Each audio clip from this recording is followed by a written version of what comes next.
Amosu na-atụkwa m egwu. Mgbe na-adịghị anya anyị ga-erukwa n'ọfịa ahụ anyị na-aga. Ada, ahapụkwa n'aka mgbe anyị ga na-agagharị n'ọfịa. Achọrọ m ka anyị dị ka Akweke Ugonna. Ekweghị nkwe nwere m ike ịga naanị m. Enwere ike ọfịa enwe ụlọ nwaanyị amosu ma ọ bụ nwaanyị amosu.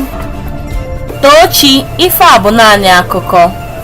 Akweke na Ugonna ha jikọrọ aka dịka ndị otu. Echegbula onwe gị maka amoosu ọbụla. Ọ bụ naanị nyocha. Ọ dị m ka ya bụrụ na ị ga-afụ ụlọ achịcha ahụ dịka Akweke na Ugonna.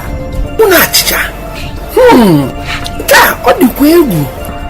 Agụụ na-agụ m nkịta. Biko, ị nwere ike inye m ifere ọcha nke dị n'akpa a?